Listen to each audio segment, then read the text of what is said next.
Good morning, everybody. Happy Sunday.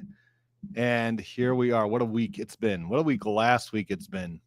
A lot of things going on, obviously. And we are not planning on touching any of that drama. That is not what we do on this channel. If you want legal opinions or legal analysis, that is what we do. And hopefully everyone is excited for a break from all that. And we can just get into the legal analysis of what's been going on. So, and there's a lot. I mean, my inbox is full. And actually, between today and tomorrow, that might be my last shows for a little while because there is a Jewish holiday coming up starting Monday night. This is Jewish holiday season. So, yes, we did have a couple of Jewish holidays before, but now we're about to enter another one that lasts about a week. So we'll see. There are certain days where maybe I can get a show in where I'm allowed to do a show, but we'll see. But don't plan on it. So we're going to try to squeeze in a lot today. We have tomorrow, which we try to get into, which is why you have to fill out that poll. I put a poll there, which one we should go to first, Kelsey Fitzsimmons appeal or to Mark Bettero's Mega Motion Part 2, where this is the motion to disqualify Cosgrove. So definitely vote in the poll so that I can know what I should concentrate my next video on. Maybe I can even get it out today, even though today's a Sunday. But today is a working day for me, except for the hockey that I'm playing tonight. But it is a working day because I have a very limited amount of working days this week. So maybe I'll be able to get another video out today and then tomorrow, hopefully. So maybe we'll get all three in. But just in case I don't, make sure to vote in the poll so we'll see what to cover next. Okay, so we have to talk about this opinion. I know it came out, I think it was a Friday at the end, and there's probably been a number of videos on it, but of course we are going to have probably a unique take on it. And of course, we're going to show you some of the case law that has to do with my opinions about this, whether the judge got it right or wrong. And, I will just say one thing. I'm not getting into the drama, but we do know that sometimes Karen Reed does enter into the chat. And, Brother Counsel, what I'm hearing is one of her favorite channels. So she may be here. And if you're in the chat, she may enter the chat and say hi. So that's one of the benefits that you get for joining a live right here at Brother Counsel Studio. So keep your eyes peeled. She may enter the chat at any moment. You don't even know. I don't even know. But anyway, that's neither here nor there. So let's pull up the opinion. And also, just maybe before we get into the opinion, somebody asked me, which I think is a smart idea also. Somebody asked me to explain the difference between reckless and intentional. Okay, which is not a bad idea to do because the judge is going to be talking about this in the opinion. Whether it makes a difference or not is a different question. But what is the difference between reckless and intentional? So let me give you an example because those are usually the easiest way to do it. Intentional is if you intentionally drive your car to try to hit somebody. Okay, that's intentional. So if someone's in the middle of the street and you drive down the street with intention to hit him, that's intention. Reckless is if you go 150 miles per hour on the highway drunk. There's a very, very, very, very, very high likelihood that you're going to hit something or someone, but you didn't intend to hit them. You're just driving completely recklessly. So those are the different ways to think about intentional. Are you doing this with the specific intent to hurt someone? So for example, in this case, would Karen Reed been doing something to intentionally hurt the O'Keefe family? That's one question. The other question is, was she acting with such reckless disregard that the likelihood of them getting damaged is so substantial that we are going to also hold her responsible because she acted so recklessly? So those are the two different questions about intention versus reckless. Okay. And the truth of the matter is that when it comes to infliction of emotional distress, it doesn't really make so much of a difference. Okay.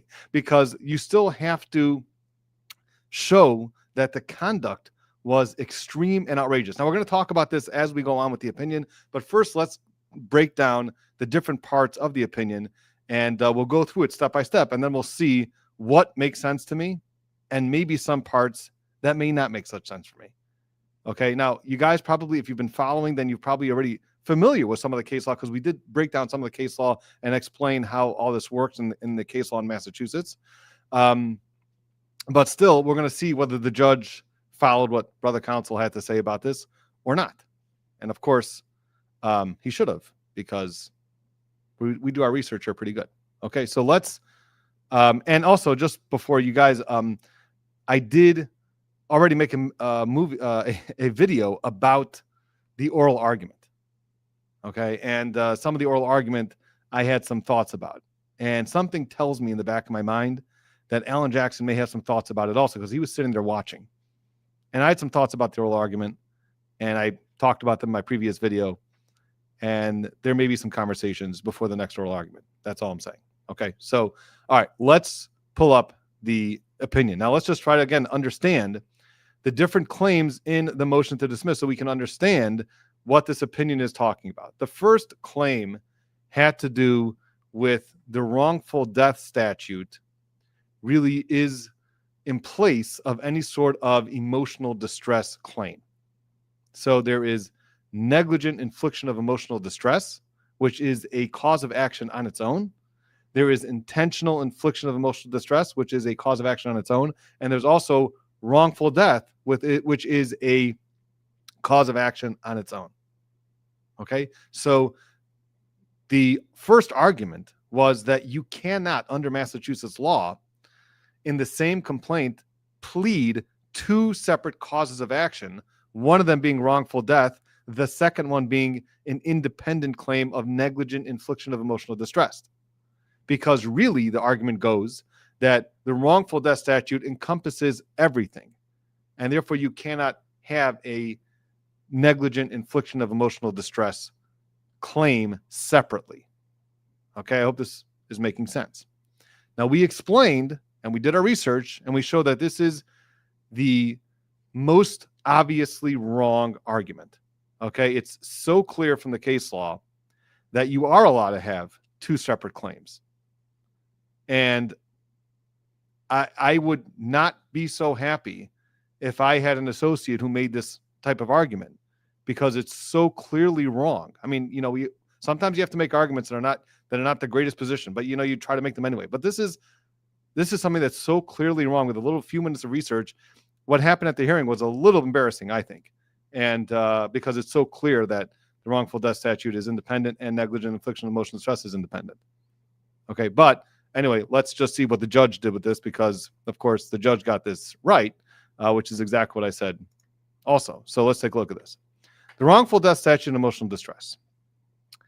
The defendants, and we're not going to go through all of the opinion, like we always do. We don't read the entire opinion to you, but we're going to pull out the important parts, and we're going to talk about the analysis. So the first part was just the background. You all should all know the background at this point, so let's move on. The defendants argue that the independent emotional distress claims asserted by the plaintiffs are redundant to the plaintiff's wrongful death assertions and consequently should be dismissed. This argument is inconsistent with established Massachusetts case law.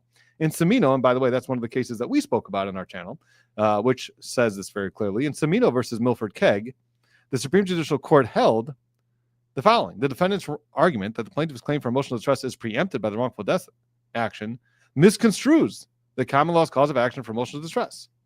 Yada, yada. A claim for damages based on emotional distress does not include an administrator's claim for loss of consortium, which will be present in every wrongful death action such as this. Since emotional distress is a wrong to the plaintiff distinct from that done to the decedent and the statutory beneficiaries of the decedent, it is not a duplicative remedy, and it is not preempted by the wrongful death statute.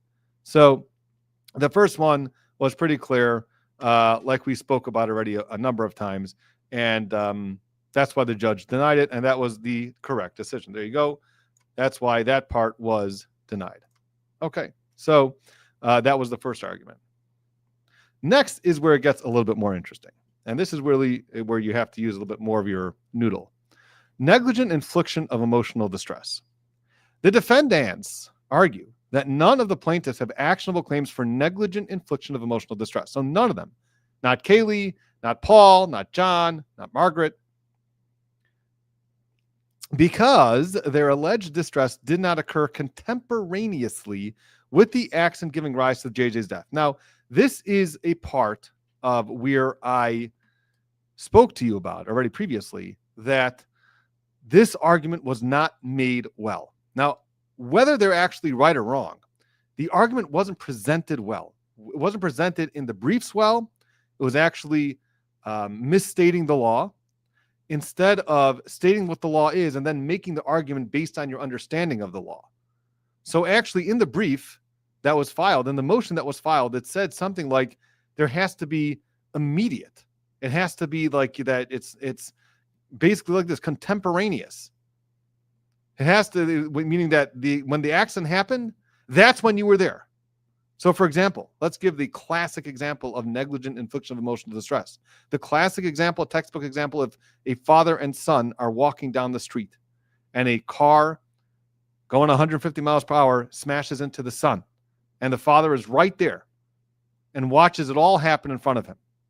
Okay. That is immediate. That is contemporaneous. That everyone would agree there's a negligent infliction of emotional distress right there, that claim. Okay.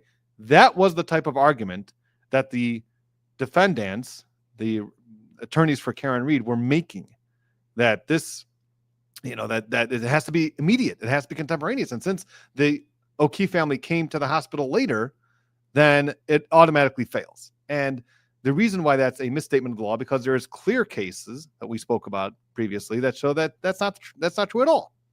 You don't have to be right there. It doesn't have to be immediate. It doesn't have to be contemporaneous. There are cases where if you go to the hospital afterwards, that can still be considered negligent infliction of emotional distress. And what we said, well, the way that we framed the argument, the way that you would have to make the argument if you are Karen Reed's attorneys, which was not done, is that yes, coming to the hospital immediately after could satisfy negligent infliction of emotional distress, but there still is a certain time that you have to arrive at the hospital. It can't be 24 hours later, for example. Like we cited a case. There was a case, I think it was the Stockdale case maybe, where somebody came and it was 24 hours later and that was too long. And therefore you make the argument, well, the death happened at, let's call it 12:30 in the morning or around that time. And the O'Keefe family showed up, 10 o'clock the next morning. So that's where you say, well, that's, it's just too long. Yes, there are some cases where if you come to the hospital immediately afterwards, then you could have a claim for negligent infliction of emotional distress. But just be in this case, they just came too late. It took them too long to get to the hospital. And of course, most people, when they go to the hospital and they have a loved one who's dying, is going to have some emotional distress over it. But that obviously is not where NIED comes in. There has to be something different. So that's where the argument should live. If you were Karen Reed's attorneys, if you are Karen Reed's attorneys, that's where the argument should have been framed to the judge. Not pretending that there's no such thing as somebody coming to the hospital and not having it, and then Massachusetts law says that you can't have an NID claim. That is not the argument that you make. Okay, but that was the argument that they made, and that's why it immediately failed. So see how the judge talks about this. This argument is inconsistent with established Massachusetts law in Stockdale, which is exactly the case we spoke about, versus Bird. And again, it says it says a quote here from the famous cases, the Ferreter and Jasinski, which we spoke about. And it says straight out, or soon comes on the scene while the child is still there. So that's one example. You come onto the scene afterwards, which means that it doesn't have to be contemporaneous. If you come to the scene of the accident, we're not at the hospital yet in Dzieciński. This is where they actually came to the scene after the accident happened, and the person sees their close relative there dying, dead or dying. That would also be considered a good claim for NIED. And then the next part was, even though they first observed the employee in a hospital immediately after the accident, we said that a plaintiff who rushes onto the accident scene and finds a loved one injured has no greater entitlement to compensation for that shock than a plaintiff who rushes instead to the hospital.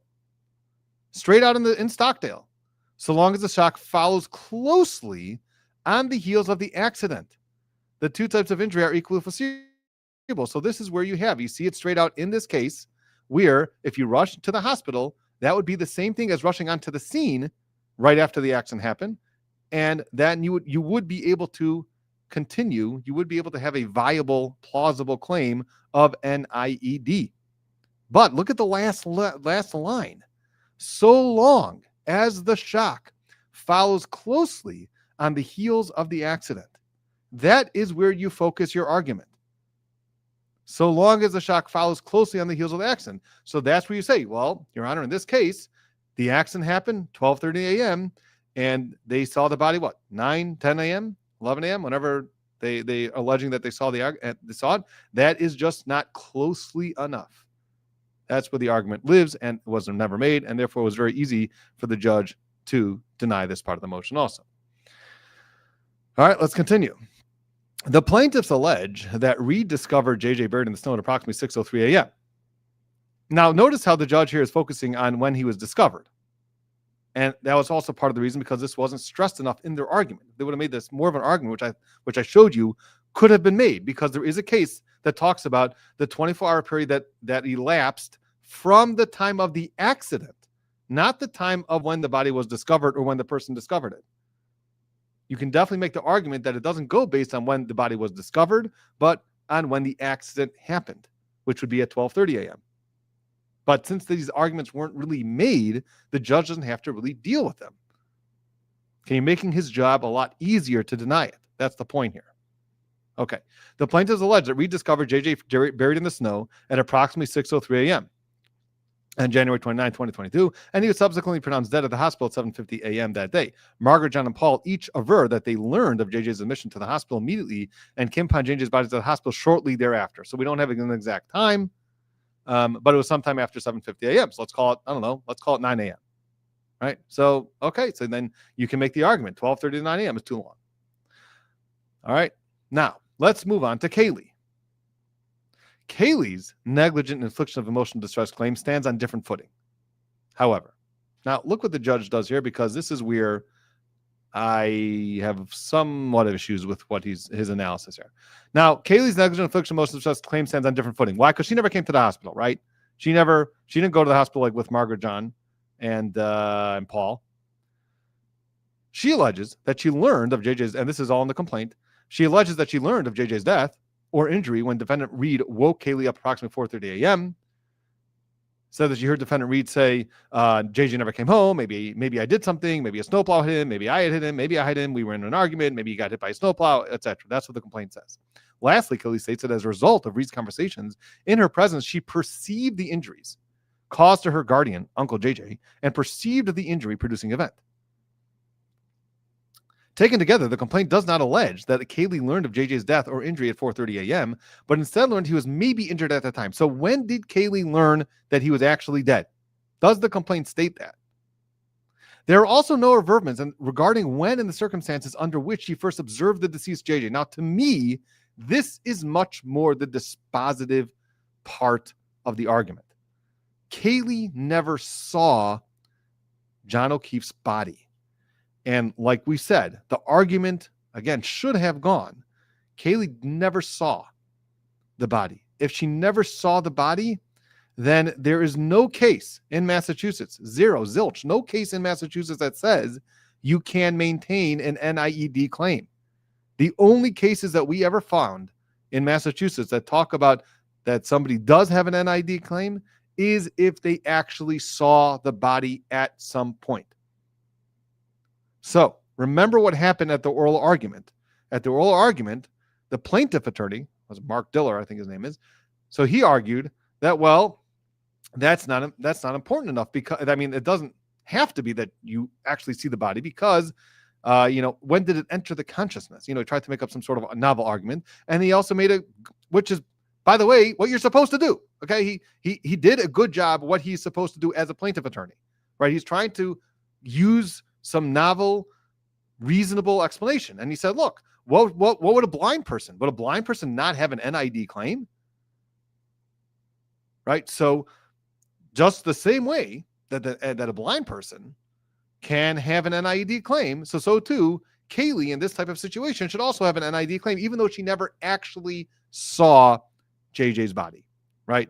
Now, the response to this, which should have been done, which was not done again, is the fact that Mr. Diller is making a novel argument, Your Honor, but there is still, despite Mr. Diller's insistence, there is still no case law that says a blind person does have a claim for NIED. So it is possible that, yes, a blind person does not have a claim for NIED.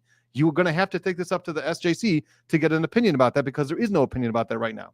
So unless you want to You want to create the opinion yourself, Your Honor, create this new law in Massachusetts that blind people do have an NID claim, then you're going to have to go based on the case law. And all the case law says that blind people, that you have to see the body, which would mean that blind people do not have a claim for NID. Number two, even if you want to make the argument that blind people maybe do have an NID claim, I can still hear the argument that's only if they perceive the damage, perceive the injuries in some other way at the scene. Who says if they just hear about it on the phone that that's enough? There's definitely no claim about that at all. There's no case law about that at all, I should say. So really, the opinion, I believe that the opinion should say that our case law in Massachusetts has established that if a person does not see the injuries or the death or the person or the body of the person who was hit, the victim, in this case, John O'Keefe, then they cannot have a claim of NID. That's it.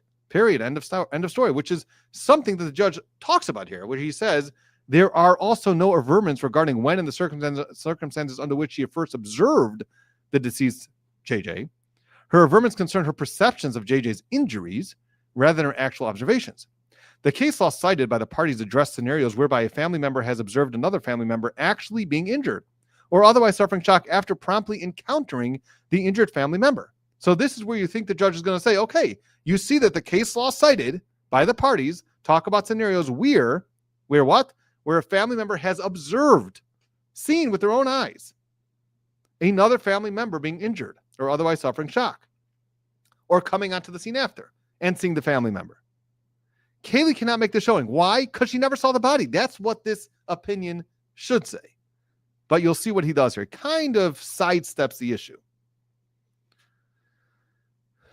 Neither of these cases nor any other cases provided by the parties creates authority to find negligent infliction of emotional distress for family members who learn of a death beyond this prompt time frame. So then he kind of says here, well, we don't know when Kaylee found out about it. And he kind of says, well, we don't know when.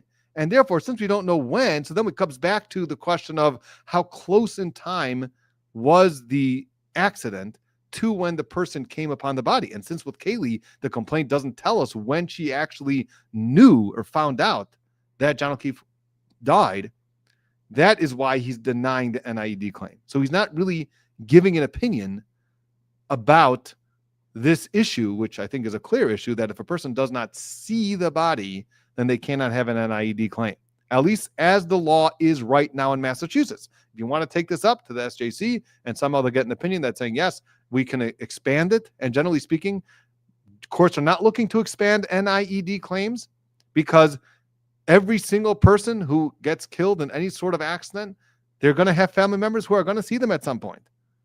So you're just going to open up the floodgates of NIED claims, which is generally not what the courts want to do. They want to make it specific. They want to make it narrow. They want to make it something that's different about this case than any other death. Okay. So, but that's what he does here. And that's why he does deny it. He does allow it in Massachusetts language, meaning he grants this motion to dismiss, at least as it relates to Kaylee's NIED claims. Negligent infliction of emotional distress. Why? Not because she didn't see the body, which is really the right reason, but because we don't know when she saw the body. And if she saw it too much later in time, then that would also negate the NIED claim.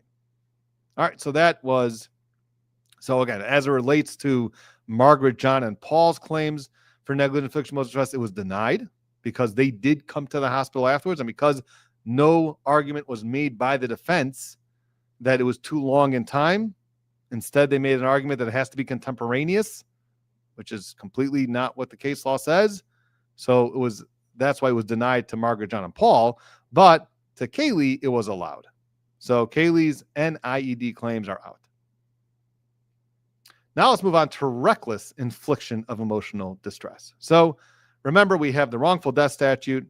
Then we have the NIED, which we just spoke about, is really what we call bystanders. When a person comes and sees a family member who is just injured or just killed, and it causes them great emotional distress, that's NIED, when it was caused by negligence.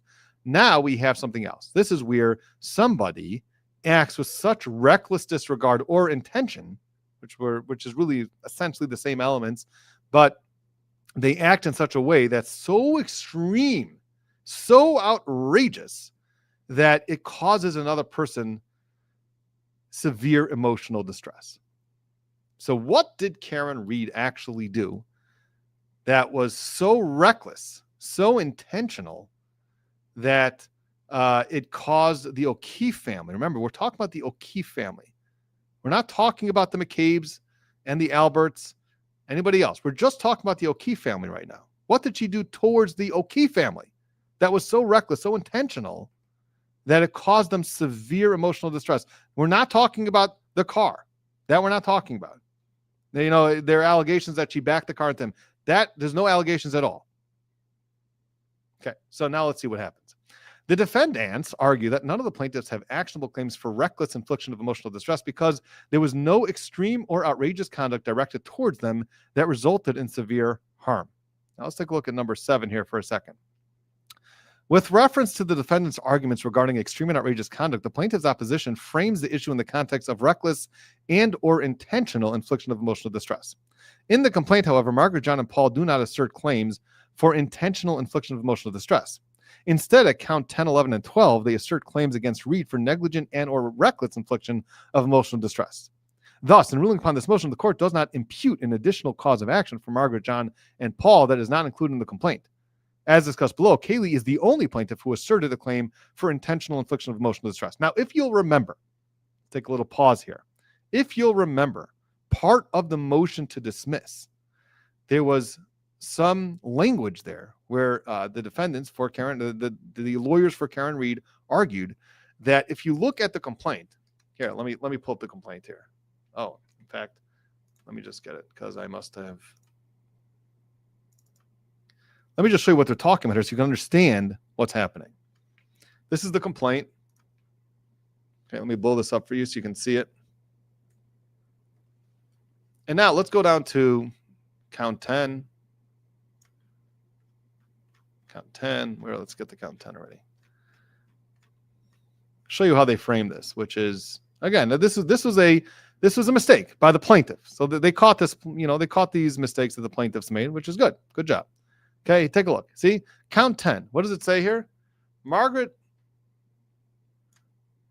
O'Keefe is carrying negligent and or reckless infliction of emotional distress.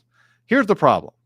The problem is that these are completely two different causes of action, which generally speaking, you would have different counts.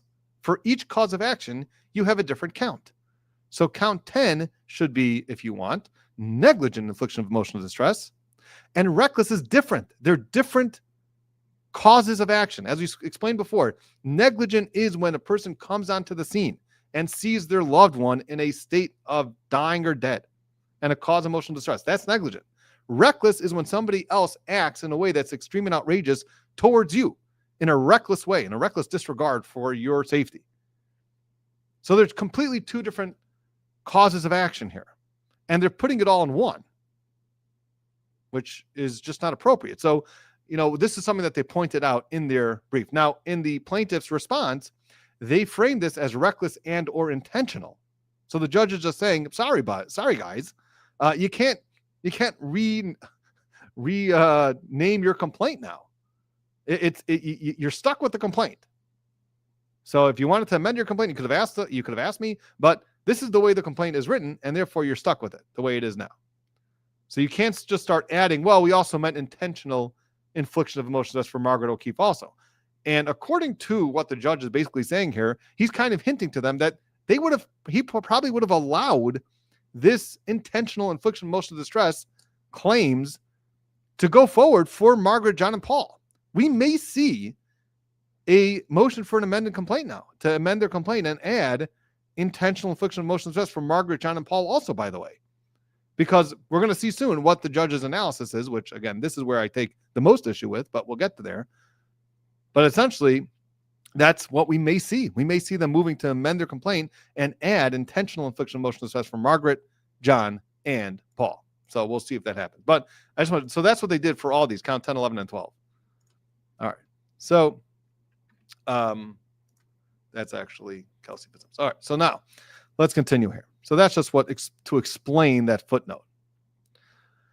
So let's go back up. So again, the defendants argue that none of the plaintiffs have actionable claims for reckless infliction of emotional distress because there was no extreme or outrageous conduct directed towards them that resulted in severe harm. So what does it mean, by the way, to have extreme? What does it mean, extreme and outrageous? So this is Pillay, which they actually he talks about in the opinion. And Pillay explains here, what does it mean? How do you succeed on an intentional infliction of emotional distress claim? The standard for making a claim of intentional infliction of emotional distress is very high. The door to recovery should be opened, but narrowly and with due caution. Liability cannot be predicated on mere insults, indignities, threats, annoyances, petty oppressions, or other trivialities. Nor even is it enough that the defendant has acted with an intent which is torturous or even criminal. That's not enough. Or that he has intended, or in this case she, to inflict emotional distress. You could act with the intent to inflict emotional distress, and still it won't rise to the level of intentional infliction of emotional distress. You hear that? Why? Because it has to be so extreme. It has to be so outrageous. Or even that his conduct has been characterized by malice or a degree of aggravation which would entitle the plaintiff to punitive damage for another tort. This could be actions. Listen to this. This could be an action, meaning you can have an action where a plaintiff would be entitled to punitive damages. Now, we spoke about punitive damages in our last video, which means that not only most of the time when you have a negligent action, you cannot ask the jury for a verdict that punishes the defendant or that sends a message to the defendant. You cannot do that. There are certain limited cases, like 1983 actions, where you are allowed to ask the jury to punish the defendant. So what this case is saying is that even when you have that type of action that a plaintiff has done, which would in another proceeding allow the plaintiff to ask for punitive damages, that's still not enough. So to understand how high this bar is, what does it mean to be extreme and outrageous? It's even beyond what in another case you'd be able to ask for punitive damages for. Continuing, conduct qualifies as extreme and outrageous only if it goes beyond all possible bounds of decency and is regarded as atrocious and utterly intolerable in a civilized community. Okay, so this is just framing. And again, I don't think that this was stressed enough in the brief, and I don't think that this was argued strong enough in the oral argument. This is, again, I think one of the strongest claims that you have to dismiss this claim, intentional infliction of emotional distress, as relates to all the O'Keefe family, especially Kaylee. So whether it's reckless, it's all the same. Whether it's reckless or intentional, it still has to be extreme and outrageous. So this would apply, whether it's reckless or intentional.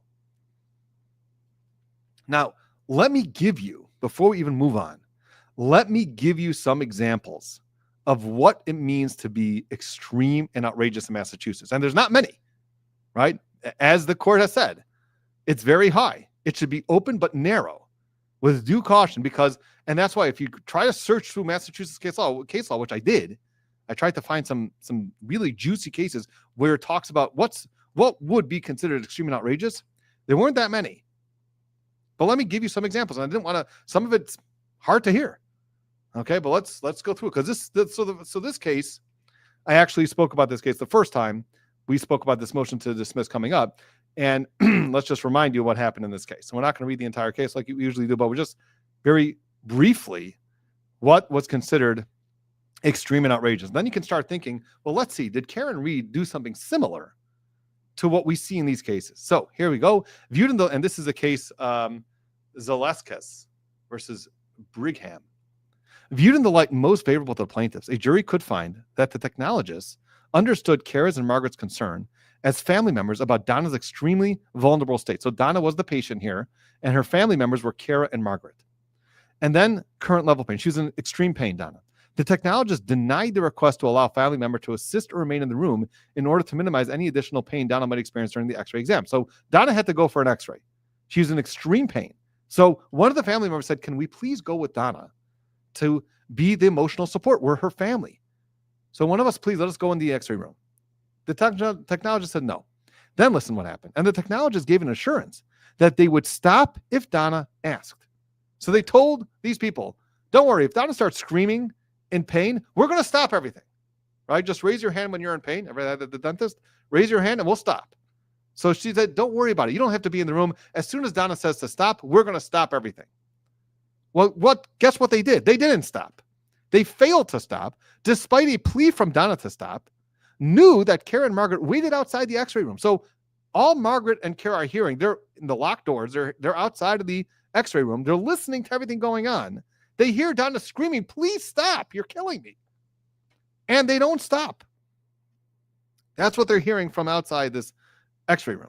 Knew that Kara and Margaret waited outside the x-ray room and could hear Donna scream of agony, returned Donna to a soiled bed, lied about stopping the x-ray early in an apparent attempt to hide wrongdoing. So this is an example where the Massachusetts court said, that would be extreme and outrageous. That's extreme and outrageous for you to do that to a family member. Okay, now let's move on to some other cases. All right, here is Thabado. Here, the judge could reasonably conclude from the totality of the evidence that the defendant should have at least known that her decision to share an unflattering nude photograph of the plaintiff. So here, and there's a lot of cases like this, by the way. This is like one of the classic examples of extreme and outrageous is when one person has nudes of another person and they're sharing it online, like with people. Can you imagine why that would be extreme and outrageous? Sure. Now, think about if Karen reads something similar to that. Okay, but anyway, let's see. Decision to share an unflattering nude photograph of the plaintiff with multiple people in their small community. So they live in a small community, and then in this small community, this person decided to share an unflattering nude photograph of, I think it was her old boyfriend. All right, so, and to access, not only that, then to access the plaintiff's online accounts and personal photos without his permission, that would cause him emotional distress. Additionally, sharing an explicit photograph of another person without their consent is the type of conduct that has been recognized as extreme and outrageous. Of course, right? Of course. Do I have to explain this? Of course it's extreme and outrageous. You cannot share nudes, definitely if they're unflattering, by the way, of people around. Okay, so now, that was one case. How about Jones versus Johnson? Here's another case. We discussed the key allegations of the First Amendment complaint, reserving certain details for later discussion. When Jones sought treatment in February 2014 for a front tooth, so this is a lady who went to a dentist that needed a crown. Johnson, the dentist, made inappropriate sexually oriented comments to her, both in his office and in a telephone call to her afterward. These included responding to her question about her options, by which she meant treatment options. And he said he thought he was going to be cute, or by suggesting that she always had Weld Square, referring to an area noted for sex workers in New Bedford, a city near where she lived. Now listen to this. When Jones returned to the Johnson's office in April 2014, because a temporary crown had come loose, he told her there was no charge for the visit, but that she could buy him a drink when he came to New Bedford a few weeks later. Later in April, he sent her a text message asking to meet. She felt trapped and pressured by his behavior as she was partway through the dental treatment and had paid Johnson's practice a substantial amount of money. So she paid a lot of money. She didn't really want to go to the dentist, but she already paid the money, and they're in the middle of the procedure. She had to go for a few visits. After several text exchanges, she told him that she did not feel comfortable meeting him socially, to which he replied, okay, we can keep this strictly professional. Jones suffered stress, hear loss, anxiety, and fear about returning for treatment. Well, she returned anyway, because she paid a lot of money and she wanted to have this treatment continue. Now listen to what happens at this treatment.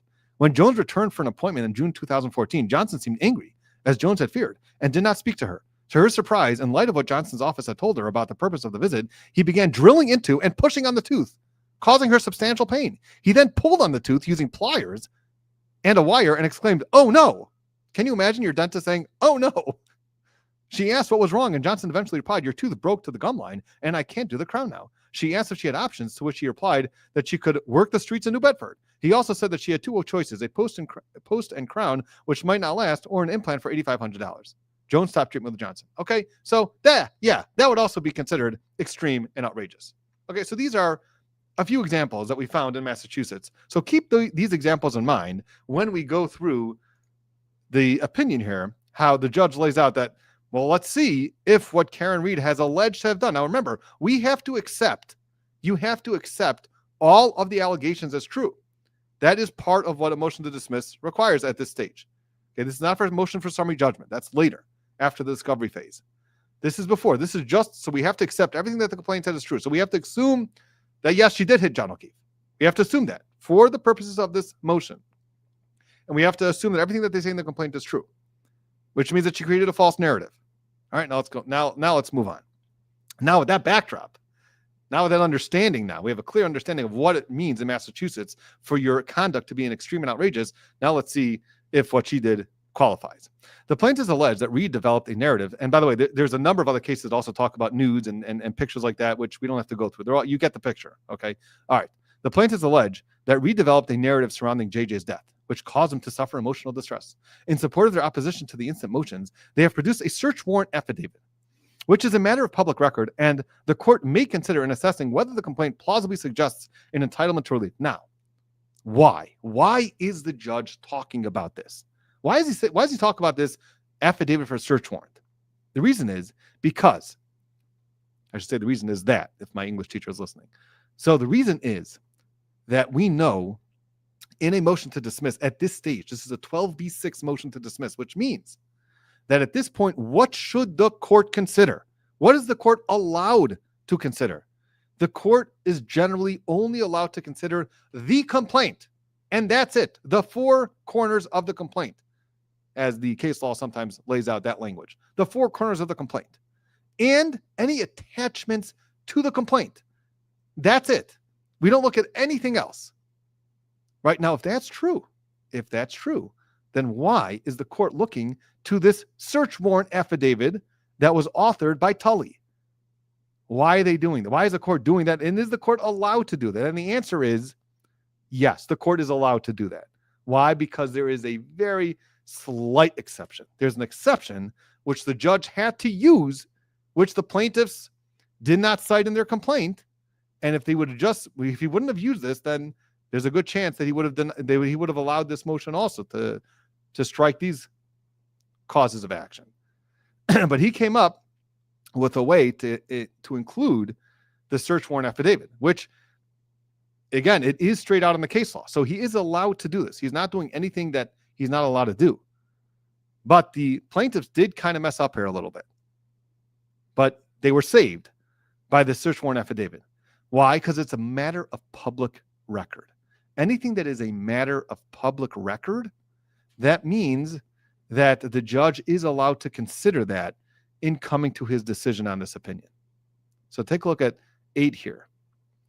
Once the warrant is returned, it becomes a public document and may be considered by a court when ruling upon a motion to dismiss. See Shayer. So that is that case, Shayer, and that's what it allows the judge to do, which is why he's saying that he considered this search warrant affidavit, which he considered a lot, in order to deny this motion and to say that, leave open the claim of intentional and or reckless infliction of emotional distress, depending on the parties involved, meaning Margaret, John, Paul, or Kaylee. So now let's take a look. Tully submitted an affidavit in support of the search warrant application. The affidavit, oh, by the way, there's a nice little footnote here we have to see first before we move on. The court acknowledges that the substance of the search warrant affidavit is highly disputed. The court's references to such affidavit are viewed through the lens of a Rule 12b6 motion, which requires the court to view facts and draw inferences in the plaintiff's favor, which means that with a 12b6 motion, you always have to view everything in favor of the plaintiff. We always err on the side of the plaintiff when we have questionable things when it comes to this stage of a motion to dismiss based on 12b6. Okay, so whether you like the affidavit, whether you think Tully's a lying scumbag, that has nothing to do with it. We always assume that this is actually true. We assume that everything's completely accurate for the plaintiffs when there's a 12b6 motion. So now let's move on. Tully submitted an affidavit in support of the search warrant application. The affidavit comprises 31 pages and discusses Reed's communications regarding JJ's death. Briefly stated, the affidavit largely describes actions by a local blogger, Aidan Carney, who runs a series of social media websites under the name Turtle Boy. Now, what did I say? What did I already tell you all? Anytime in the Karen Reed case that the name Turtle Boy comes up, that is where usually the arguments go completely off the rail. And this is true, as we've seen from the attorneys who are making the arguments, well, we saw with Hank Brennan, and we saw with Mark Diller, and now we're going to see the same thing with the judge. Okay, anytime, this is just the rule. Anytime that Turtle Boy comes up in the Karen Reed case, That's where it starts to get a little crazy. Let's move on. The affidavit states that Carney posted articles on social media accounts that reflected personal attacks on civilian witnesses, members of their families, and their friends. So remember, the basis that this affidavit essentially is the same affidavit. Maybe some parts are a little bit different for his witness intimidation charges. For who? Remember who the plaintiffs here are. Not the McCabe's and the Alberts.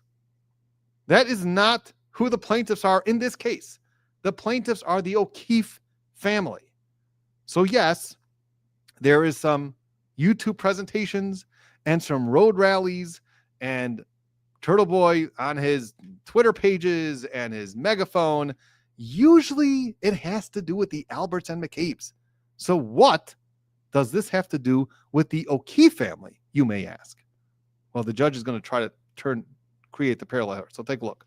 The affidavit states that Carney posted articles on social media accounts that reflected personal attacks on civilian witnesses, members of their families, and their friends. The affidavit also states that throughout various postings and videos, Carney identified several individuals who socialized with JJ and Reed, stated that they, not Reed, were responsible for JJ's murder, and encouraged his social media followers to contact and harass these individuals. Additionally, the affidavit references certain comments Carney directed to the O'Keefe family. Now, this is the entirety of what I could find.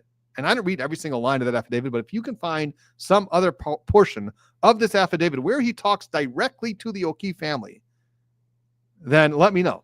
Because I think that this is it. In that 31 pages of this affidavit, I think it's mostly road rally and how he doesn't like Colin Albert and Chris Albert and Brian Albert and Jennifer McCabe and Julie Nagel. I mean, like, that's what it's all about. So where does the O'Keefe family come in? Remember, this is an IIED. This is a reckless infliction of emotional distress or an intentional infliction of emotional distress as it relates to the O'Keefe family. So how is this related to the O'Keefe family? So this is it. I think this is it. So look, this quote, this is what's going to be considered extreme and outrageous, even though, by the way, Karen Reed didn't make this quote. This was made by Turtle Boy. So what does it say? How much slack are we supposed to give you, referring to John O'Keefe's family, the time period for the grief, whatever, that we are giving you, like we are not going after you because of the grief, that is expired. It's expired because you're trying to send an innocent woman to jail for the rest of her life. I don't feel bad for you anymore. Ooh, biting words. Turtle Boy saying he doesn't feel bad for the O'Keefe family. Now, remember what we said about extreme and outrageous. Okay, that's the question. Does this quote now rise to the level that even if Karen Reed was saying, yeah, say that line, which I seriously doubt that she would say something like that in a text message to Turtle Boy saying, hey, how about if you say this exact sentence and let the O'Keefe family know about that? I mean, right? You're not going to find anything like that. So you're going to have to really spin some cartwheels in your mind in order to wrap your head about how this all connects to Karen Reed and Karen Reed acting in a way that's so reckless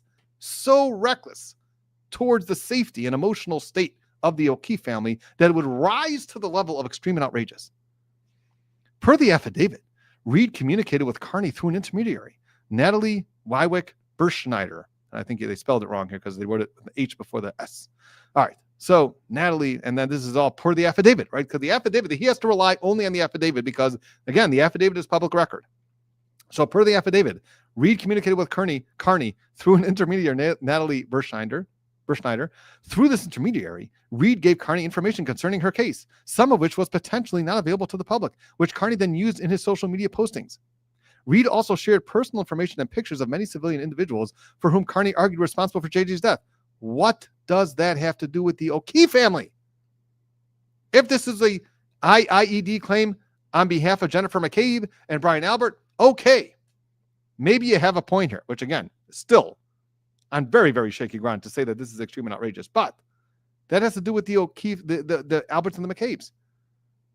The only part is just this thing about the time to grief is over. Carney unquestionably took extensive efforts in publicizing information regarding the charges against Reed, and the affidavit describes Reed acting in concert with some of those efforts. So the affidavit, in which the judges, according to the rules, can't hold it against the judge for this. The judge has to take the affidavit as as gospel. Okay, so at this stage, at this point, he has to take it as gospel. And the affidavit says that Reed was acting somehow in concert because she was funneling information through this intermediary, Natalie. And then he goes out and says that the grief time for the O'Keefe family is over. Notably, Carney stated that the time had expired for going after the O'Keefe family and that the O'Keefe family was involved in a cover-up regarding JJ's death. Taken as a whole, in applying the plausibility standard, the complaint and the warrant affidavit set forth sufficient facts that the extensive media attention perpetuated after JJ's death caused the plaintiffs to suffer emotional distress. So taken as a whole, understanding that Karen was feeding and funneling information to Carney, which may not be so public, certain private documents like the autopsy reports that were not public, that she sent to him or whatever. So there, if you take everything into as a whole, and that he was harassing the McCabe's and the Alberts, so that can also somehow mean that he was acting in a way that's extreme and outrageous to the O'Keefe family. That is the thinking here. So I think taking this argument or this legal analysis as a whole, it's pretty much Looney Tunes, in my opinion, because we went through the case law and we saw what the case law says about this. However, given the extensive scope of media scrutiny and Reed's relationship with Carney, as alleged in the complaint and search warrant affidavit, the facts of this case rise above those at issue in Polly because of their public and pervasive nature. So Polly was a case where there was some false police reports that were filed and whatever. So he's distinguishing that case because in Polly, there was no claim for IID. They were not allowed to have that claim. And that was thrown out. So the judge has to make a distinction between Polly and this case. So Polly, there's false police reports that were made. Now, it happens to be, this is not the greatest legal analysis, because if you look at Polly itself, Polly actually has a different technicality why the police reports were not considered. So really, you didn't really need to do this, but he did, which just makes it even harder to swallow.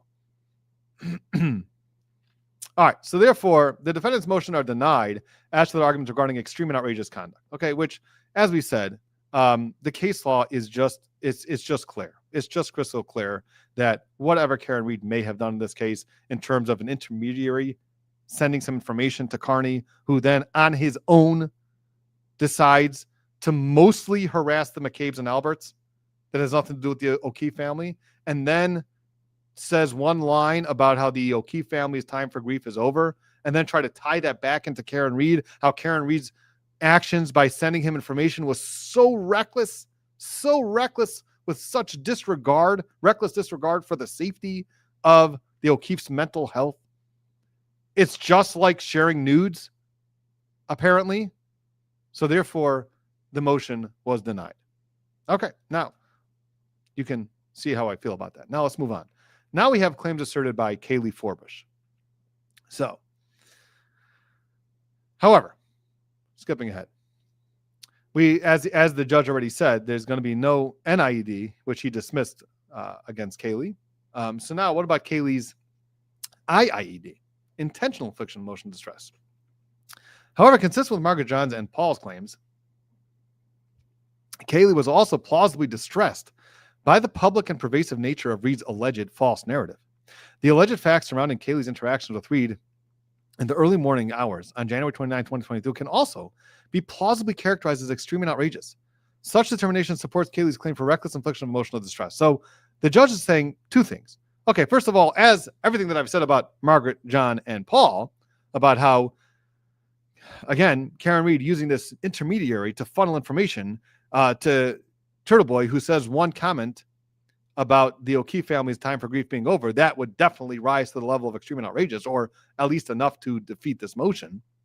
But there's another part when it comes to Kaylee. That is the fact that Karen Reed woke her up in the middle of the night. Now, again, remember, you have to assume, for the purposes of this motion, that she actually killed him. That's what you have to assume. Okay? So, assuming that she did, and then she comes home and she wakes her up and then says, did I hit him? Could I have hit him?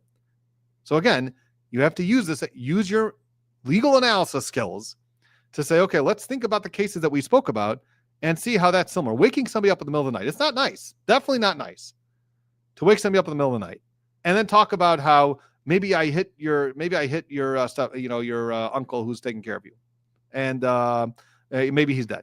Now it's very bothersome. Sure, it can be very bothersome to somebody. Does that rise to extreme and outrageous? Does that rise to sharing nudes or having a family member being tortured in the room next door where you can hear all of the screams and the pains, and then the person comes out and lies about it? Is that the same as waking somebody up in the middle of the night? Yes, it's a kid. Kaylee's a kid, and she's vulnerable. But again, extreme and outrageous is an extremely, extremely high bar.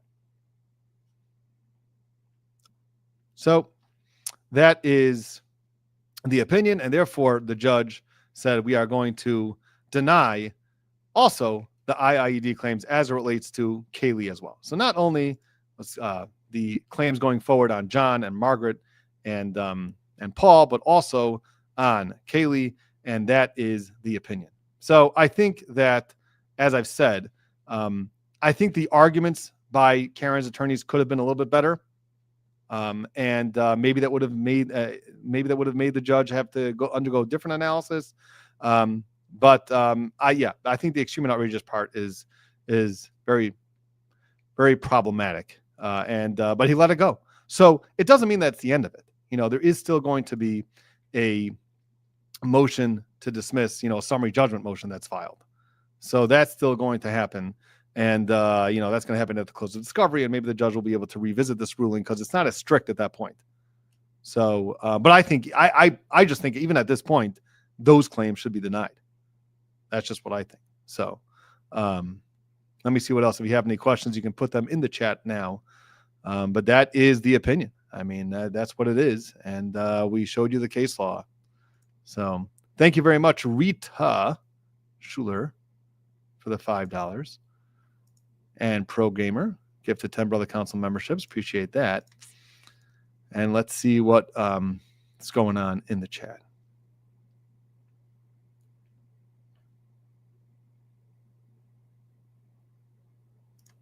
Ivet says Karen was neither reckless or intentional. There goes that. Maybe there's another there's negligence. Was it negligence? Negligence is when you're just not acting with ordinary care. So, that's negligence, and then accident is just a complete accident. You weren't doing anything wrong.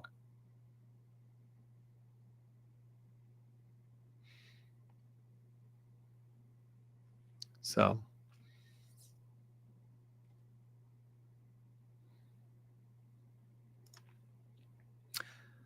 Panda says the O'Keefes are going to lose. This is a waste of time and money. Look, if you're asking about the merits of the case, which we've spoken about a couple of times, I still think that even though the bar for the standard of proof is lower in a civil case, unless and until the O'Keefe family can actually hire real accident reconstructionist experts who can go toe-to-toe with the ARCA experts and do a real accident reconstruction, I still think that Karen Reed wins the civil case if this goes to trial.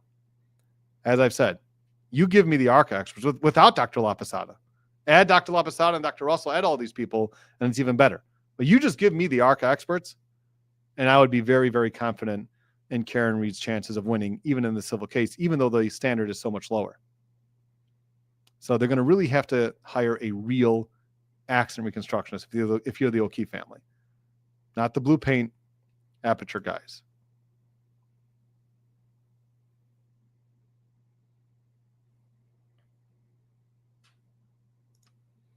Our Sunday still with Brother Counsel's Brother Solomon. Well, Brother Solomon's a little tough to, nail down. And going through an opinion like this, he's going to have to read the opinion. It's not just a quick, read, and, it's a little bit more difficult. So if it's something like that, I can just show him a quick clip of something or catch him up onto and just, give him some ideas about what we're going to talk about, then I'd love to have him on.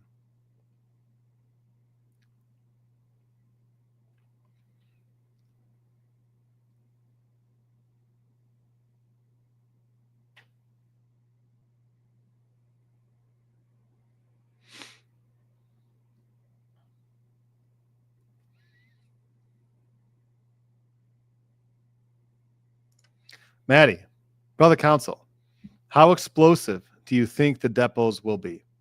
I will tell you, if I was representing Karen Reed, I would depose every single person, every Albert, every McCabe, and it would be an extensive, long deposition. If you are the plaintiffs in this case, Karen Reed's deposition is going to be a very, very long deposition, and she better be prepared. If she was my client, we would spend a lot of time preparing for that deposition, because lawyers are smart and they can get you to say things, even if you have the truth on your side. Lawyers can make you sound like you're lying. That's what we do for a living. We make you sound, stupider than you are. And we try to poke holes at certain things that you're saying. And, you got to be very careful. So especially on this type of case, whatever the facts of my case are that I have a client on, we talk about what type of questions they should expect and what type of traps, if I was representing the other side, I would lay for my client if I was the other side. And that's what they have to be careful about. So we always usually have extensive depth preparation in our firm, my firm. And we're very careful with the client to make sure that not that we're coaching them, but they just have to be aware of attorneys' traps, because lawyers are smart. They're not just dumb. Okay. Mark Diller, from what I've seen, is an intelligent lawyer. He knows how to take a deposition, I assure you. And he's going to be on his game, and he's going to be prepared. He's going to be ready. And it's going to be questions that are going to be probably difficult to answer. So Karen Reed's a very smart woman also, from what we've seen, and she knows her case in and out, which is great. But you still have to know how to answer those questions when they come up. So the depots can be very explosive. They could. And the transcripts in this case are going to be so crazy. There's going to be hours and hours and hours and hours of depositions for so many different people involved in this case. I think the easiest case to defend is the waterfall. If you would ask me what's the easiest slam dunk, is the waterfall. Waterfall should get out of this case easily. So I would love to represent the waterfall, because I would just be able to bill for all the times I'm sitting in the depositions and know that my client's going to get out of it anyway. So if the waterfall is looking for representation, they can contact me. But that's what I think. I think it's going to be very interesting. I would love nothing more than to be a fly on the wall of these depositions. Karen Reed's deposition for sure. And all the Alberts and all the McCabe's and everybody involved.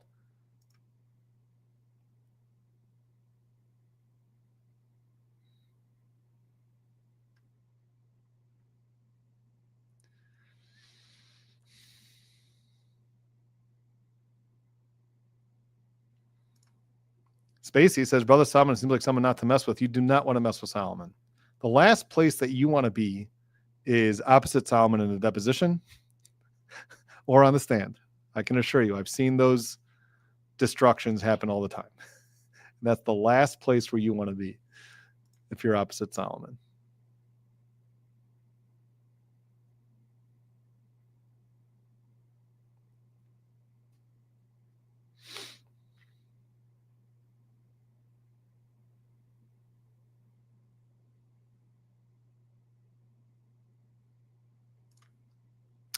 Emily says, you don't understand that expert witnesses are bought and paid for. The more money you have, the more they're willing to bend. And Karen has a lot of money. That generally, by the way, is true. I would say that expert witnesses, very often what happens with expert witnesses, just you should all know, and this is most likely what happened with the aperture witnesses. Okay, what happens with expert witnesses is you contact an expert witness from the attorney's office and you say, hey, I got this case. This is my theory of what happened.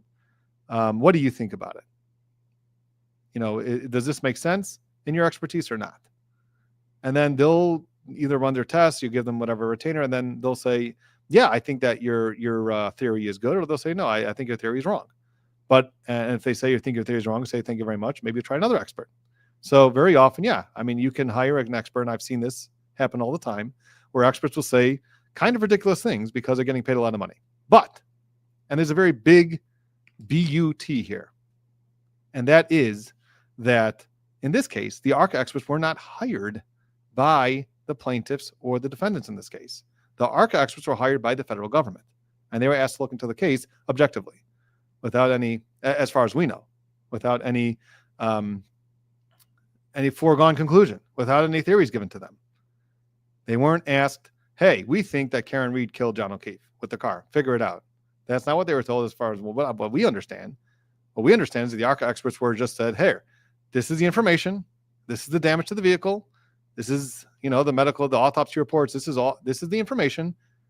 Go run a reconstruction and figure out how this happened if you can. So, although you are correct, generally speaking, that experts sometimes could be bought and paid for, that would actually work against the plaintiffs in this case, because that's what they have to do. The ARCA experts already were hired from way before by the federal government, and they came to the conclusions before they were hired by the defense.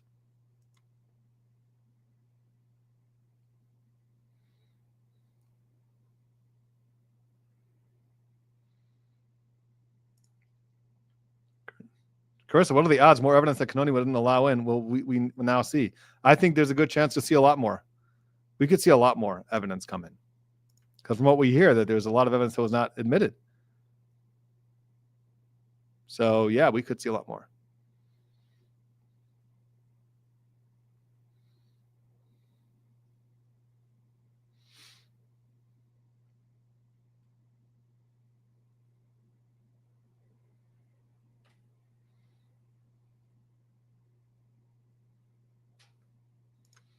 Maybe will they be able to use Karen's prior media interviews in this trial like they did in the criminal trial? Yep, better believe it.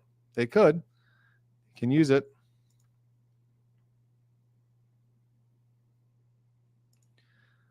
But just change. Why are they dragging Turtle Boy into this? Well, they think it's beneficial for them to bring in Turtle Boy because he's a very loud, outspoken, sometimes coarse, crass, and harassing individual. And they think if they can tie him to Karen Reed, it'll help their case. That's why they keep bringing him in. The problem here is that there is probably very little that Karen Reed is able to control of Turtle Boy. Tell me one person who can control Turtle Boy. Tell me. And you're going to tell me that Karen Reed controlled him? I mean, that's just, I think it's lunacy.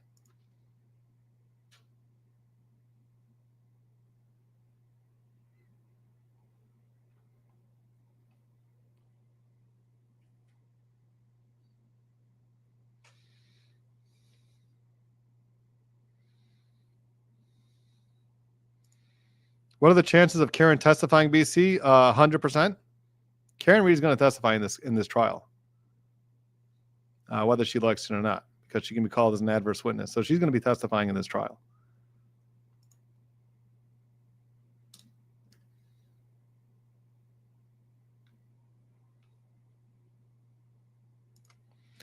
Megan, I know we see some depositions. Will we see these depots? Probably not.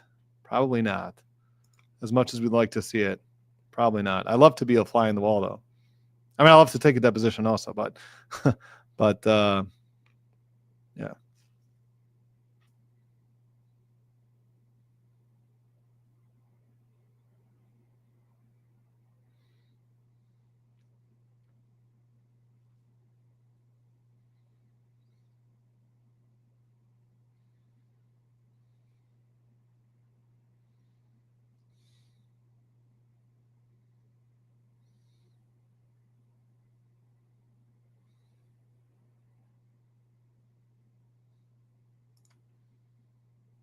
Zoe Nelson, good morning, and brother Counsel. I just got my dad into your channel. He's also a trial lawyer and loves your analysis. All right. Thank you, Zoe. Appreciate that. I personally think we have the most lawyers and judges that follow this channel than any other channel. That's what I would say. We have there's every other day we have another lawyer, commenting in the comments something. So I take that as a compliment.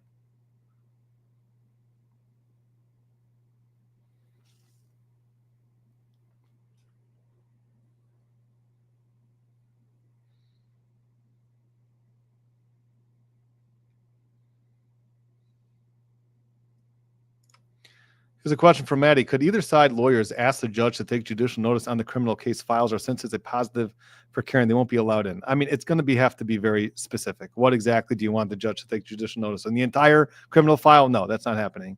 You're going to have to get much more specific. And there's a reason why they have discovery for so long. And there's going to be, separate pieces of it, separate exhibits and all these type of things. So if you want to take certain judicial notice of something that came in the criminal trial, you could ask, but not just the entire trial. That's not going to happen.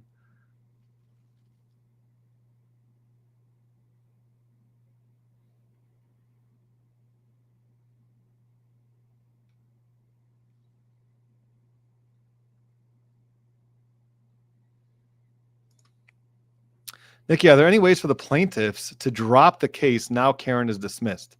They filed a complaint before the second trial, right? Are there ways for the plaintiffs to drop the case? Plaintiffs can drop the case whenever they want.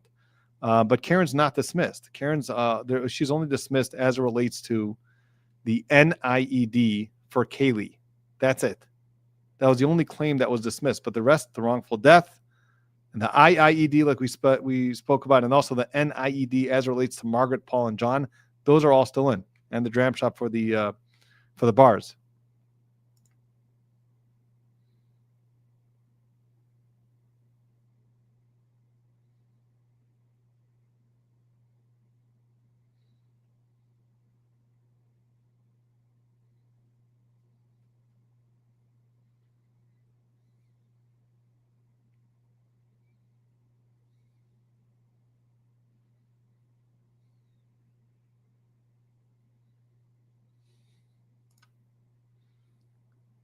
Iris says, I want you to be a microphone in the room, BC, no flies.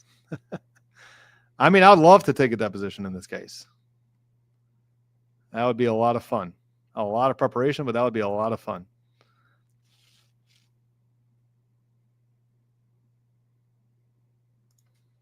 Lucy, if they can't prove Karen was drunk, does the whole case go away? No, the case does not go away just because she was not drunk. If they can prove that, they can't prove that she was, but they could. As we saw in the criminal trial, they used the hospital records to retrace her alcohol level.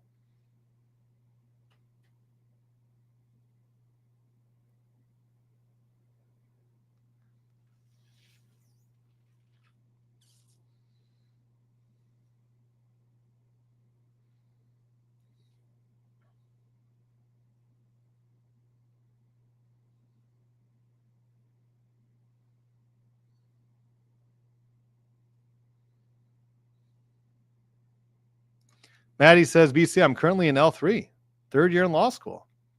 All right. Well, get ready for the bar in July. Exciting. Last year in law school.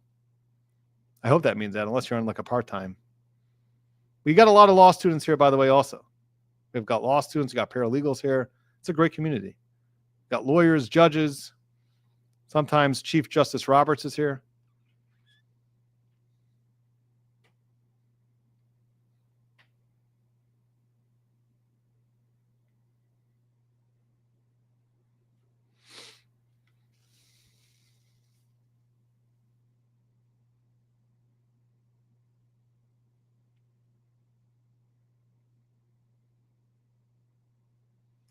Oh, here's a question, and Brother Counsel, what was the poll decision?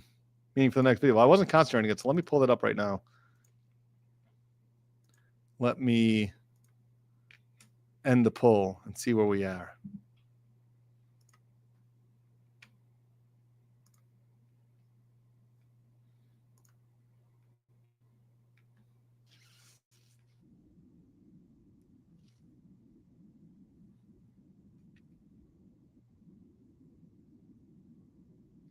Oh, it's really close, it looks like.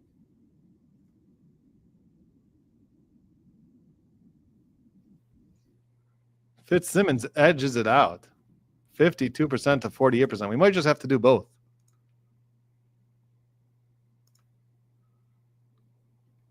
What do you think the chances of them settling are? I don't think they're going to settle.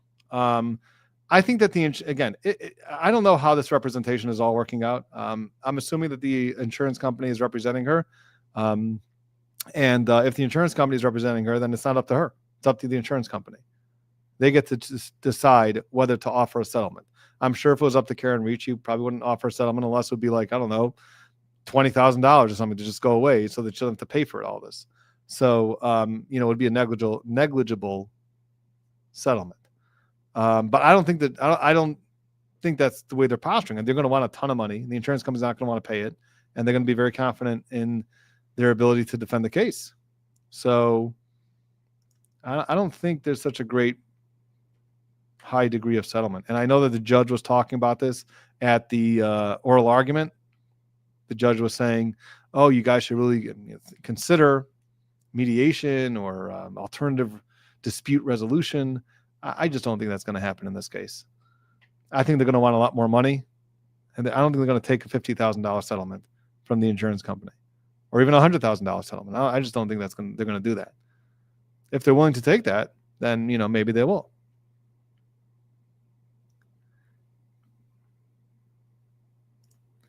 Danny B, which is really getting into the Cosgrove motion. Do you think there's a conflict of interest with Michael Morrissey and Karen Reed in the new conspiracy to commit witness intimidation because he's being sued by Lindsay Catani? And that is exactly the subject of the last motion that was filed by Betterow. So we're going to have to discuss that in the next video when we're talking about the Betterow motion, the next mega motion.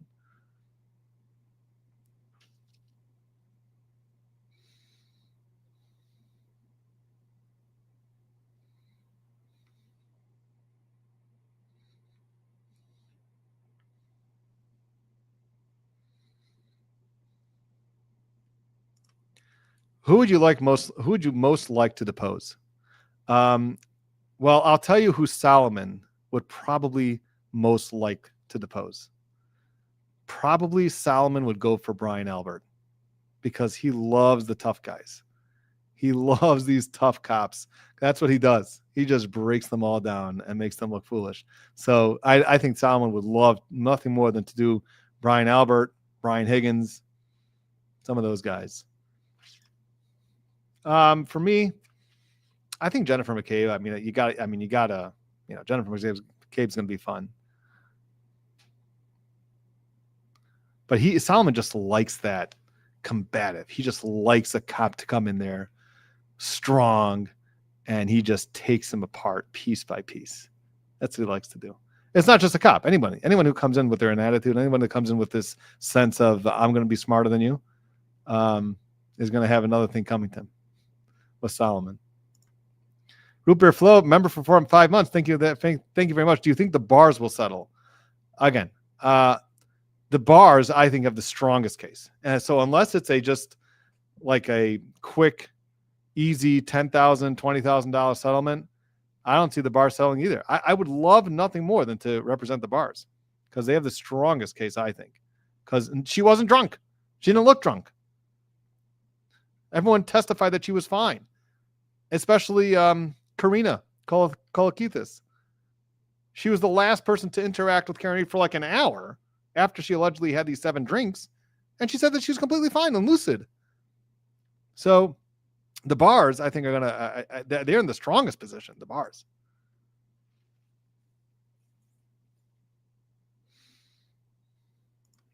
Mark, do you think the Karen's attorneys will recommend her to plead the fifth? Well, first of all, I don't know if she can plead the fifth anymore.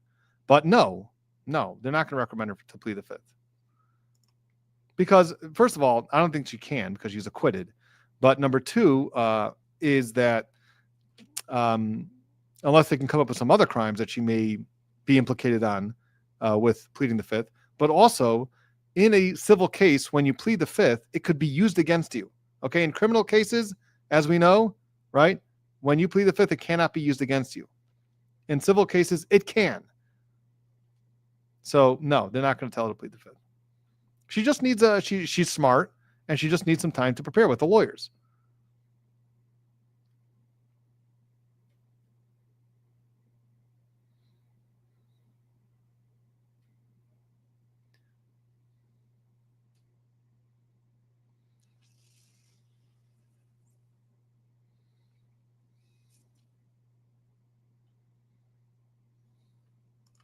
Here's a question. I've spoken about this in some other videos, but I'll talk about it again. Colin Albert was named as the one who murdered John O'Keefe for 3 years.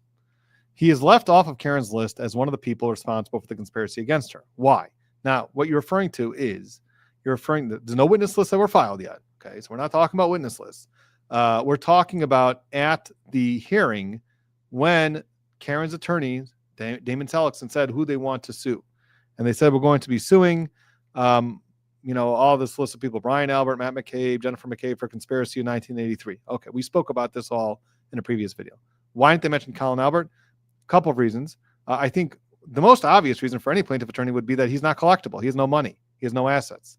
So why should we name him? What do we have to gain to add him to the conspiracy? We're going to go after him, get a judgment for $1 million. Okay, great. What are you going to take away? His football helmet? It's not going to be helpful. So that could be one reason why they don't name Colin Albert. It's just not necessary. And he doesn't have any money. He has no assets.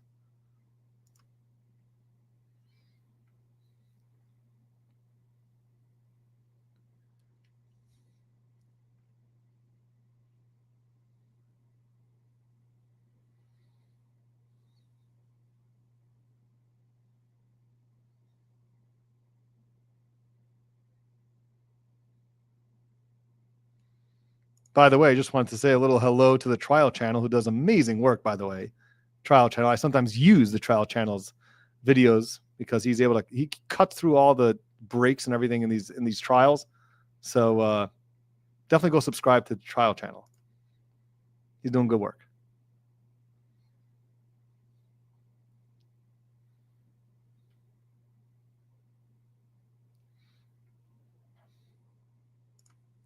Do you think the O'Keefe family would have a chance of going after MSP given the Shoddy investigation? There's a problem here because you can't really sue the MSP. We spoke about this in our last video, by the way. You guys all should subscribe and watch the other videos that we talk about because we do talk about these things a lot. The MSP is a problem because there's a lot of immunity for the Massachusetts State Police.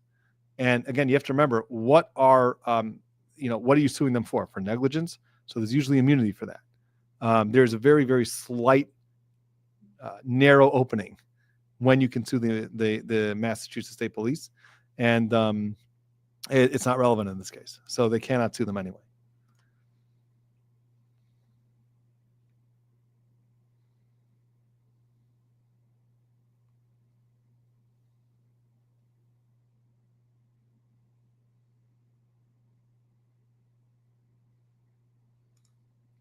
Megan, by the way, this is something I didn't mention either, so I'll talk about this also.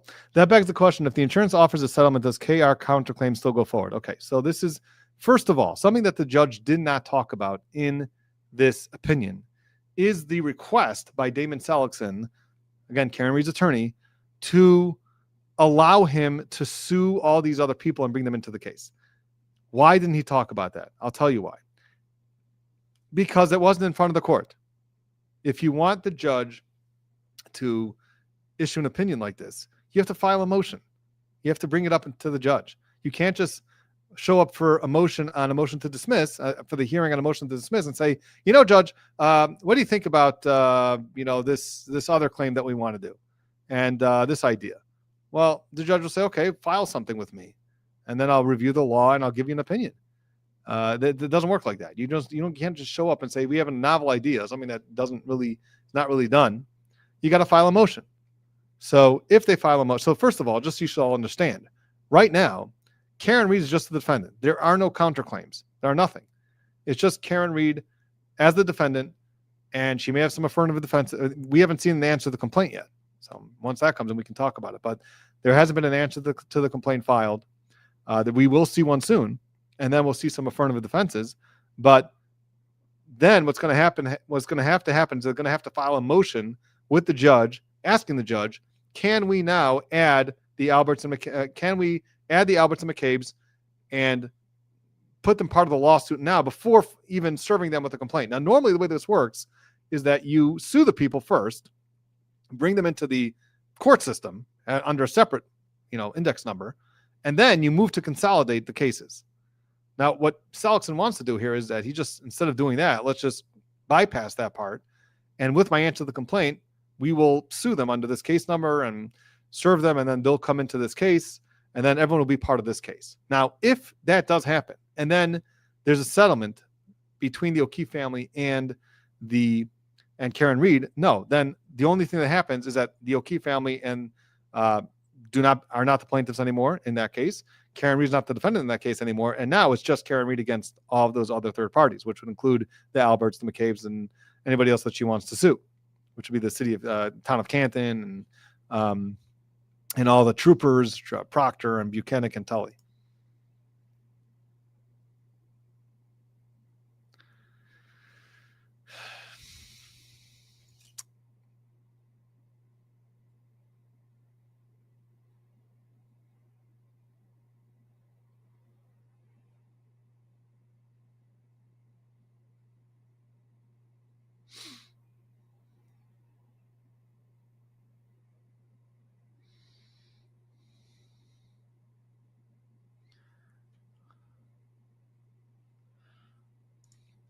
Trial Channel says they should bring in Yannetti to depose Brian Albert. He's already prepared. LOL.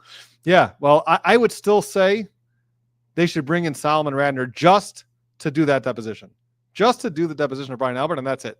That's all they should bring in Solomon. I mean, they should bring in for more, obviously more. But if you want to just get a kick out of one deposition, just bring him in to depose Brian Albert,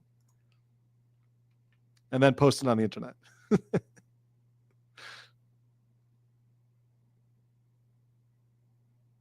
So, by the way, there are deposition videos of Solomon, of other police officers. If you want, you can go check them out online on YouTube.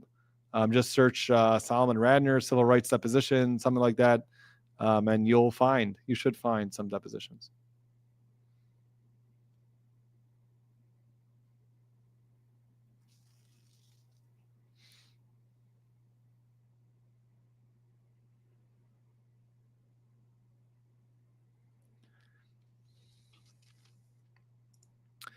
Mark says Beto said Karen could take the fifth.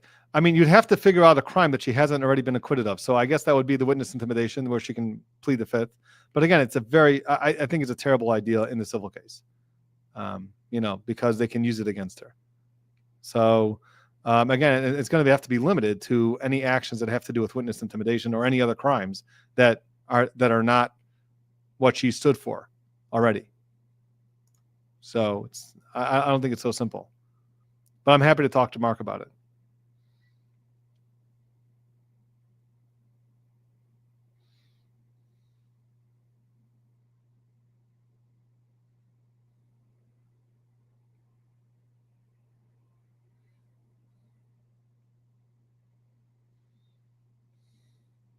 Yeah, and I know that Costco is trying to bring in maybe new witness intimidation charges on Karen Reed, which would be the silliest thing ever. I mean, that would have to be the dumbest mistake ever made, to bring in to take her to a grand jury now and charge her with witness intimidation, and then have her sit next to Turtle Boy in a trial. I mean, that would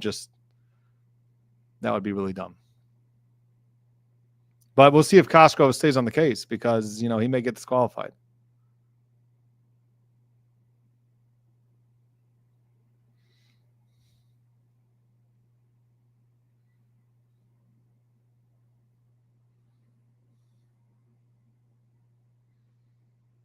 Okay, I'm just trying to get through the questions here. Here, the Great 99.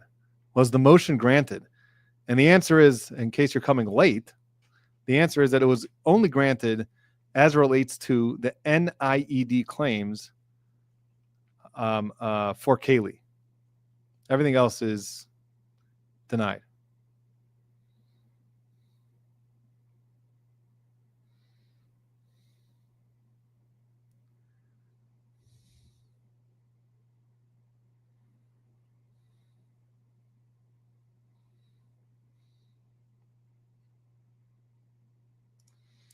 Well, Zoe says, even as a lawsuit, I found Karen's attorney's attempt to join their own claims in this litigation pretty ridiculous. It does happen. I mean, you can consolidate cases. It happens all the time, as long as it surrounds the same operative facts. They could be combined. I don't think it's a good idea. I don't think that's what they should do, because what could happen, by the way, is I think the 1983 lawsuit should be separate, and it can very possibly get removed to federal court, by the way. So what can happen here is that if, let's say, they do consolidate the cases, 1983 cases, and they file it in state court. Remember, you could file 1983 in state court, even though Mark Diller said he thinks that you have to file in federal court. No, you could file it in state court, but then it can get removed. So who's ever defending the Alberts, and this is what always happens, which is why Solomon, who does 1983 lawsuits every day of the week, he just files in a federal court because they just remove it anyway. So just start off there instead of wasting all the time and energy filing in the state court, getting them served, and then removing it to federal court and all that time that's wasted. Just file in a federal court. So if they do file these 1983 claims against the Alberts and then all the troopers involved, Buchanan, Proctor, and Tully, it's very possible it'll get removed. Now, once it gets removed, the entire case gets removed, right? Supplemental jurisdiction. So now everything gets removed to federal court, and now that becomes a black screen for all of us, which is not great, right? So we don't want that to happen. It also might not be good for Karen Reed anyway.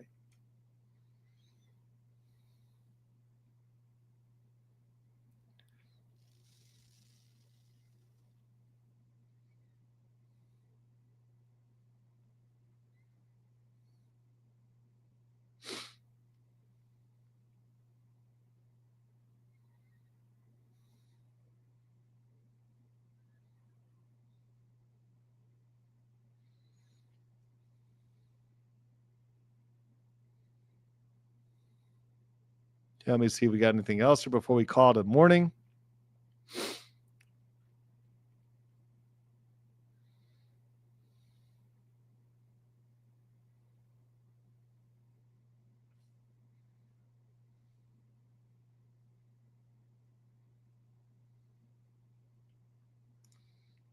Donnie, if the judge allows Karen Reed's civil case to be combined, what happens if any of them can't afford a lawyer to represent them for the years this may take? Do they have to represent themselves? Yeah, that's what happens. You can't afford a lawyer.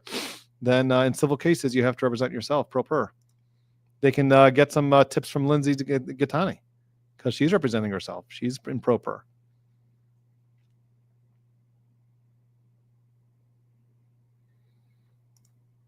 Robin asked the question that Chaz, do you think BC is incorrect in his analysis? I mean, of course she doesn't. Nobody would think that BC is incorrect in his analysis. It's rock solid. That's what we do here.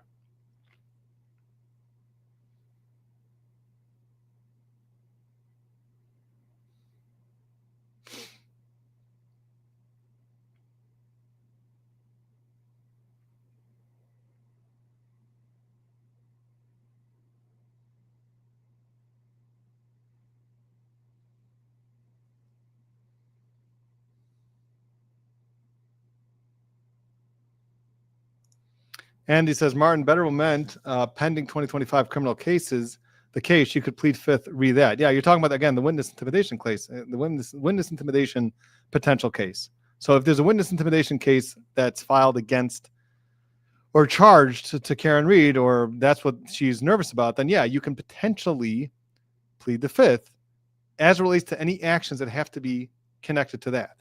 You can't just plead the fifth for everything. You know, there has to be certain things that you're allowed to talk about. So again, I don't think it's a good idea because in the civil case, it could be used against you. So Mark Dillard can get up there and say, ladies and gentlemen of the jury, do you know why Karen Reed decided to plead the fifth in this case? Why do you think she decided to plead the fifth in this case? Why do you think she doesn't want you to know about what she actually did in this case? Is that the type of argument you want to hear? So no. So yeah, that's why you don't plead the fifth in a civil case.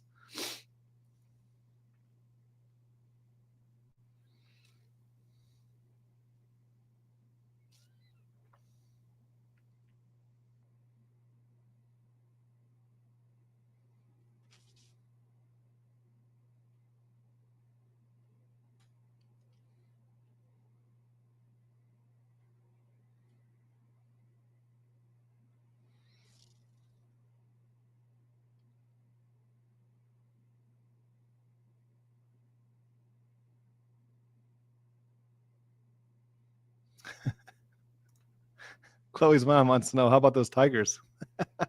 The Tigers are doing well. They just won last night. Are you going to watch the game today? No, I don't have time. I got too much work to do. You guys want too many videos.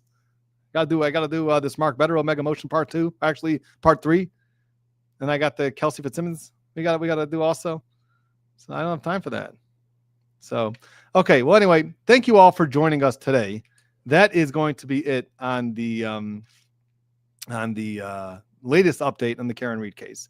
And then I think the next stage is for them to file an answer to the complaint, unless they're going to file some sort of motion with the judge asking that with the answer to the complaint, they can file these new claims against Brian Higgins and Brian Albert and all these people that were there. So we'll see about that when it comes in. When it comes in, we'll talk about it. All right. Thank you all for joining. And we will try to do our best to cover the Fitzsimmons and Turtle Boy stuff within the next, 24, 36 hours. How about that? Okay. Everybody have a great Sunday. Thanks for joining.